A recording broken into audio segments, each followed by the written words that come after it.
Welcome back. Thank you very much for staying with us. We're still coming to you live from Nasrec at the ANC's 55th National Conference. We're now joined by Mayor Gwen Ramokgopa. Mayor, good morning and thank you very much for joining us. Good morning, Fundo, and thanks for inviting me here. No, it's a pleasure to have you with us. A rocky start yesterday, 7 hours delayed. Where are you on the program now? I understand session 3 is about to start or has. I also want to greet your viewers as well. Indeed, yesterday we started late, and mainly it's because of the accreditation of some of the delegates that could not pre-register. And we had actually quite a high number of those that could not pre-register. But those that pre-registered were ready to start conference even as early as on time, actually. But the decision we took was that let us delay it a bit so that most delegates should be done by then. But the important thing is that we started. The president gave a political address yesterday. It was an open session. And secondly, that we're happy that our delegates are accommodated and they have also transport and all those logistics are in place. And yes, today we have kicked off. We are busy now. We are receiving the organizational report. We'll receive the rest of the reports for the day. Are you a bit disheartened perhaps at the interruptions from yesterday, which possibly denied some the opportunity to fully engage or be present as the president delivered that political report? Because they seem to be heckling all throughout, and in certain quarters the conversation was more about the heckling as opposed to the contents of that all-important report. I can't answer for various platforms that we're discussing.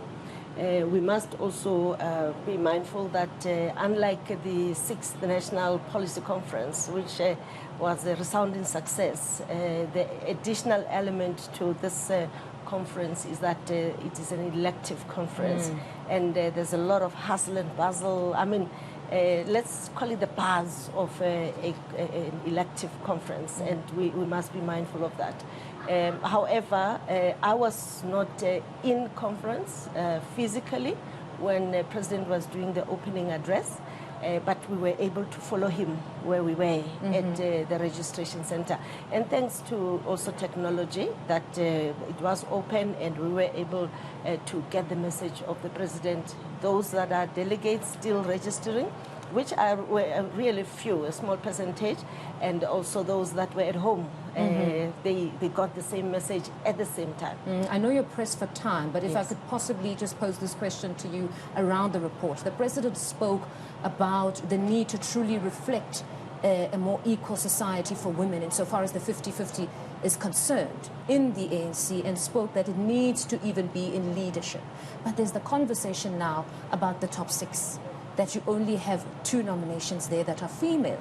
But ever so often when we speak to ANC leaders, they're saying we must remember the top 6 is not a structure on its own. It is part of the 86. So sometimes the 50-50 can be reflected with the additionals. Is that really the route to go, or you as women want to push to say we also insist that in that top 6, that make sure it's 50-50 even there, because that is leadership, those are the officials? For me, I think I really am proud to be part of an organization that has made it a constitutional obligation for women to be represented on a 50-50 gender parity. I think that is really something that we need to celebrate, and we need to influence society, that all structures of society must not talk about women, but women must be able to be seen as part and parcel of the leadership. And however, as we advance the horizons around the issues of gender parity and the voice of women and women emancipation, the 6th National Policy Conference did reflect on officials. And this is a conference of branches. So it is encouraging that the branches of the ANC are also discussing about the top 6, because from time to time, very, very key decisions are referred to the top 6 to conclude. And there is also a constitutional proposal that we add an additional Deputy Secretary General. So certainly, for me, it's a proud moment in history that a National Policy Conference has said this conference must reflect and apply on that. And the President was articulating that very well.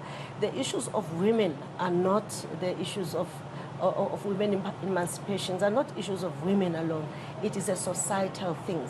It is fathers that have mothers, and that men that have mothers, aunts, mothers, aunts, and grandmothers. It is men that have daughters, nieces, and so forth. So it is about all of us. How do we build a society that provides a perspective of equal worth to both our little boys and our little girls for their lifetime? So it is really, I'm proud to be part of an organization that is reflecting even on that. Learning from and borrowing from persons living with disability, that it should be nothing about us without us throughout. And this is also will be in honor of Comrade Jessie Duarte, who insisted, while still on her sickbed before he passed on, may soul rest in peace, that this the policy conference in July and this 55th National Conference should reflect on the issues of gender parity and have a gender lens from leadership to policies and constitutional amendments. So I'm really proud that the issues of women are on the agenda. Okay, Ms. Ramokgopa, thank you very much for your time. Good luck with the conference. Hopefully everything runs smoothly and maybe you'll be nominated from the floor. Have a good day. Thank you very much.